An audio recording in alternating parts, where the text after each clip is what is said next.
Knowledge solution channel पर आपका स्वागत करते हैं। इस वीडियो में हम दोस्तों एनसीईआरटी के 9th क्लास का बायोलॉजी का पूरा ऑब्जेक्टिव क्वेश्चन देखेंगे। इसमें जितना 4 चैप्टर का होगा, जितना क्वेश्चन होगा वो पूरा इस एक ही वीडियो में आपको उपलब्ध करा देंगे और इसमें देख लीजिएगा। तो पहला क्वेश्चन कह रहा है कि कोशिका में राइबोसोम के अनुपस्थिति में कौन सा कार्य संपादित नहीं होगा। तो पहला का आंसर हो जाएगा प्रोटीन संश्लेषण इसमें संपादित नहीं होगा, बाकी श्वसन, उत्सर्जन और कार्बोहाइड्रेट संश्लेषण होगा। ये चैप्टर नंबर पहला का है। तो दूसरा क्वेश्चन देखेंगे कि जंतु कोशिका के सबसे बाहरी घेरे को कहते हैं। तो जंतु कोशिका के बाहरी घेरे को हम कहते हैं कोशिका झिल्ली। इसका ऑप्शन नंबर बी हो जाएगा। और तीसरा क्वेश्चन देखेंगे कि वैसे जीव जिनके केंद्रक झिल्ली नहीं पाई जाती है उसे कहते हैं। तो वैसे जीव जिनका केंद्रक झिल्ली नहीं पाई जाती है उसको हम कहते हैं प्रोकैरियोटिक कोशिका, यानी ऑप्शन नंबर आपका घ हो जाएगा राइट आंसर। उसी प्रकार चौथा क्वेश्चन कर रहा है किस प्रकार की कोशिका की बड़ी रसधानी पाई जाती है। तो सबसे बड़ी रसधानी पूछा है कि किस में पाई जाती है। तो 4 नंबर क्वेश्चन का आंसर ख हो जाएगा, यानी पादप कोशिका होगा। सबसे बड़ी रसधानी पाई जाती है पादप कोशिका में। 5 नंबर क्वेश्चन कर रहा है कि जीन बने होते हैं। तो जीन आप जानते हैं कि बने होते हैं, ये डीएनए के खंड से बना होता है। कोशिका की वृद्धि किसके द्वारा नियंत्रित होती है। तो कोशिका के वृद्धि आपका नियंत्रण होती है केंद्रक में। कोशिका के वृद्धि किसके द्वारा, तो केंद्रक द्वारा नियंत्रित होती है। कोशिका भित्ति होती है। तो कोशिका भित्ति जो होती है ये पारगम्य झिल्ली जैसा होता है। 8 नंबर क्वेश्चन कर रहा है कि कोशिका द्रव में पाए जाने वाले अनियमित नलिकाओं को जाल को क्या कहते हैं। तो इसका आंसर हो जाएगा अंतःप्रद्रवी जालिका। रंगीन प्लास्टिड को कहते हैं। तो रंगीन प्लास्टिड को हम लोग क्रोमोप्लास्ट कहते हैं।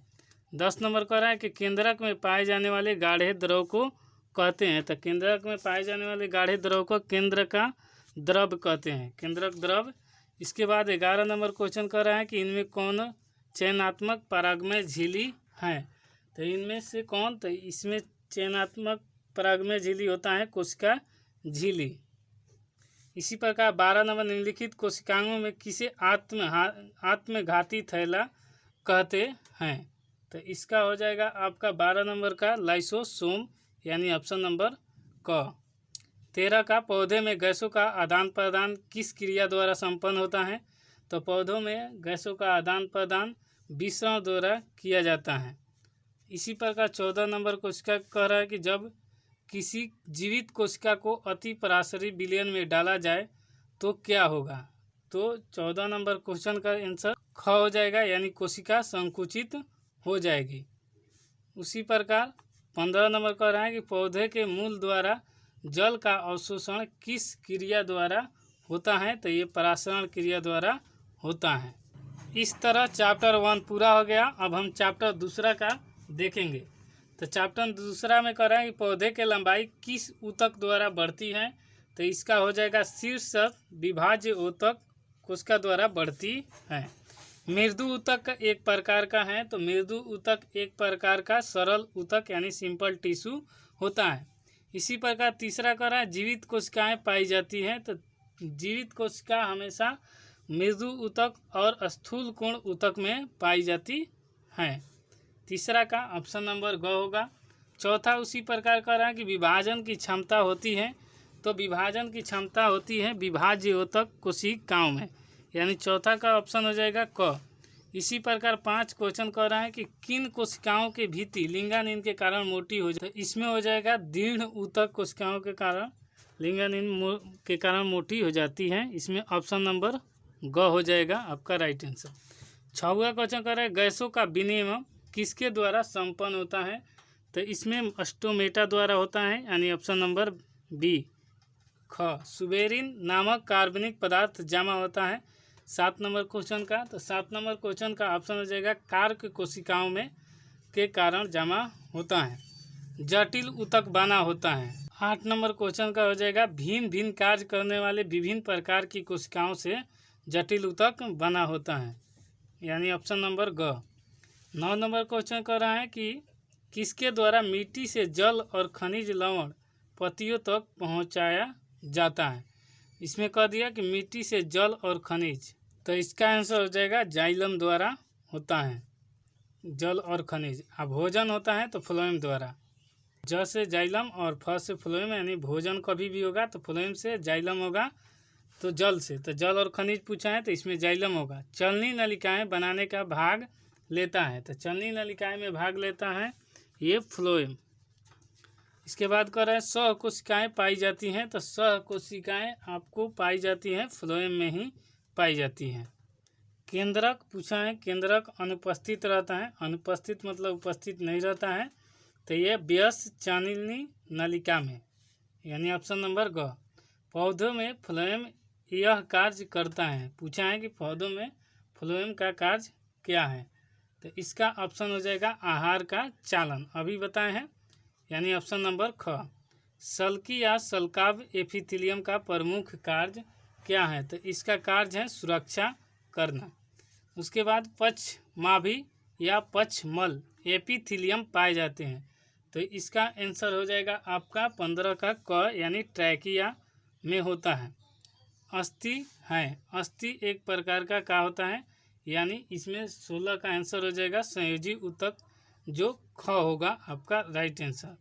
फाइब्रोब्लास्ट कोशिकाएं पाई जाती हैं, तो फाइब्रोब्लास्ट कोशिका आपका एरियोलर ऊतक में पाई जाती हैं। एस्टियोब्लास्ट कोशिकाएं पाई जाती हैं, तो एस्टियोब्लास्ट कोशिका पाई जाती हैं अस्थि में, यानी ऑप्शन नंबर घ। निम्नलिखित में से किस प्रकार के ऊतक के अधिक मात्रा में एकत्र होने से शरीर मोटा हो जाता है, तो 19 नंबर का होगा एडिपोज ऊतक, यानी ऑप्शन नंबर क आपका राइट आंसर हो जाएगा। 20 नंबर क्वेश्चन कर रहा है लिंगामेंट का निर्माण करता है, तो लिंगामेंट का निर्माण करता है पीला तंतुमय ऊतक, यानी ऑप्शन नंबर ख। 21 नंबर कर रहा है आरेखित पेशी है, आरेखित पेशी कहता है कि कौन सा है, तो इसमें हो जाएगा अनैच्छिक। मांसपेशियाँ तथा अस्थियों को जोड़ती हैं, तो मांसपेशी तथा अस्थि को अगर जो जोड़ती है उसे हम कहते हैं टेंडन, यानी ऑप्शन नंबर घ हो जाएगा आपका राइट आंसर। रक्त प्लाज्मा में उपस्थित जल का प्रतिशत कितना होता है, तो रक्त के प्लाज्मा में उपस्थित 90% जल उपस्थित रहता है, यानी ऑप्शन नंबर ग आपका राइट आंसर हो जाएगा। 24 नंबर का रहा है रक्त में थाका बनने में मदद करता है, तो 24 नंबर का हो जाएगा थ्रोम्बोसाइट, यानी ऑप्शन नंबर बी में आपका दिया हुआ है। तंत्रिका ऊतक की इकाई होती है, तो तंत्रिका ऊतक की इकाई होती है तंत्रिका कोशिका या न्यूरॉन, ये ऑप्शन नंबर ग हो जाएगा आपका राइट आंसर। उसके बाद कहा है कि चलनी संवेदना का चालन शरीर के एक भाग से दूसरे भाग में होता है, तो इसका होता है तंत्रिका ऊतक से, यानी ऑप्शन नंबर ख हो जाएगा आपका राइट आंसर। अब अगले चैप्टर हम 3 नंबर का देखेंगे, इसका भी भरने वाला का अगले वीडियो में हम करा देंगे आंसर। अब हम चैप्टर 3 का पहला क्वेश्चन देखेंगे, जीवों को किसने 5 जगत में वर्गीकृत किया, तो ये होता है आपका 1 का ग, यानी आर हिटकर ने। दूसरा कह रहा है कि यूग्लिना का किस जगत में रखा जाता है, तो यूग्लिना को प्रोटिस्टा ग्रुप में रखा जाता है। कवक के अभाव होता है, तो कवक का अभाव होता है हमेशा क्लोरोफिल में होता है कवक की कमी। उसके बाद कह रहा है कि मशरूम है, तो मशरूम एक प्रकार की कवक होती है। पांचवा कह रहा है कि ब्रायोफाइटा के अंतर्गत आते हैं, तो ब्रायोफाइटा के अंतर्गत मांस आता है, यानी 5 नंबर क्वेश्चन का आपका घ आंसर हो जाएगा। 6 नंबर कह रहा है इनमें कौन सोवानी पौधे हैं, सोवानी पौधे कौन सा होते हैं, तो 6 नंबर का आपका फर्न हो जाएगा, यानी ऑप्शन नंबर ग। उसके बाद कह रहा है कि वैसे पौधे जिनका शरीर जड़, तना एवं पत्तियों को विभेदित नहीं रहता है उसे कहते हैं, जिसका जड़, तना और पत्ती विभेदित नहीं रहेगा उसे हम कहेंगे थैलस, यानी ऑप्शन नंबर क इसका राइट आंसर हो जाएगा 7 नंबर का। उसी प्रकार कह रहा है 8 नंबर का इनमें कौन सा बहुकोशिकीय जीव है, तो बहुकोशिकीय जीव हो जाएगा आपका 8 का स्पाइरोगैरा, यानी ऑप्शन नंबर ग इसका राइट आंसर। किस जीव में स्वपोषी एवं परपोषी दोनों प्रकार के पोषण पाए जाते हैं? तो इसका आंसर हो जाएगा जीवाणु में स्वपोषी एवं परपोषी दोनों प्रकार के पोषण पाए जाते हैं। 10 नंबर का रहा इनमें कौन पुष्पीय पौधे हैं? तब पुष्पीय पौधे आपका होता है एंजियोस्पर्म। और 11 नंबर का रहा किस विभाग के पौधे को पादप वर्ग का उभयचर कहा जाता है? 11 का आंसर हो जाएगा ब्रायोफाइटा। 12 का कह रहा है किस प्रकार के पौधे के पत्तियों में समांतर शिरा विन्यास रहता है? तो ये 12 नंबर क्वेश्चन का आंसर हो जाएगा एक बीज पत्री, यानी ऑप्शन नंबर बी हो जाएगा, यानी ख। नेफ्रिडिया उत्सर्जी अंग है, तो नेफ्रिडिया उत्सर्जी अंग होता है ये एनेलिडा, संघ एनेलिडा ग्रुप का, इसमें ख हो जाएगा। ऐसे ही 14 नंबर का रहा है निम्नलिखित में कौन शीत रक्तीय प्राणी है? तो इसका 14 का आंसर हो जाएगा मेढक, यानी ऑप्शन नंबर क। इसमें पूछा है कि टार्सन नामक प्रक्रिया के कारण किसका शरीर असीमित हो जाता है? तो ये हो जाएगा आपका 15 का आंसर ग, यानी घोंघा। उसके बाद कह रहे हैं कि जल संवहन लाल तंत्र की उपस्थिति किस संघ के जंतुओं के लक्षण है? तो इसमें हो जाएगा इकाइनोडर्मेटा, यानी ऑप्शन नंबर घ इसका राइट आंसर हो जाएगा। अब हम चैप्टर 4 का देखेंगे कि एक व्यक्ति स्वस्थ तब कहलाता है जब वह मुक्त होता है। तो स्वस्थ व्यक्ति रोग एवं मानसिक तनाव से मुक्त होता है तब उस व्यक्ति को स्वस्थ कहलाता है, यानी ऑप्शन नंबर ग इसका राइट आंसर हो जाएगा। दूसरा कह रहे हैं ऐसे रोग जो बहुत समय तक बने रहते हैं कहलाते हैं। तो इसका ऑप्शन हो जाएगा चिरकालिक, यानी कहलाते हैं वो चिरकालिक, यानी ऑप्शन नंबर ख। तीसरा कह रहा है कि संक्रमित मादा एन्फ्लूएंजा मच्छर के काटने से फैलने वाला रोग है। तो संक्रमित मादा जो एन्फ्लूएंजा मच्छर के काटने से फैलने वाला रोग होता है ये होता है आपका मलेरिया। चौथा कह रहा है संक्रमित पेयजल के फैलने वाला रोग है। तो ये चौथा का कह रहा है कि पेयजल से यानी खराब दूषित जल से पीने फैलने वाला रोग कौन सा होता है? तो ये होगा आपका हेपेटाइटिस। और एड्स के कारण है, एड्स का कारक है, तो एड्स का कारक है आपका HIV। अब हम अगले चैप्टर यानी 5 चैप्टर पर चलेंगे। अब इसका क्वेश्चन देखते हैं कि भारत में हरित क्रांति के लिए सबसे मुख्य कारक क्या है? तो इसका है समुन्नत प्रजातियों का उपयोग। दूसरा क्वेश्चन फसल प्रजाति को सुधार के विज्ञान को क्या कहते हैं? तो इसका हो जाएगा पादप प्रजनन। तीसरा कह रहा है पादप प्रजनन का उद्देश्य निम्नलिखित में एक है।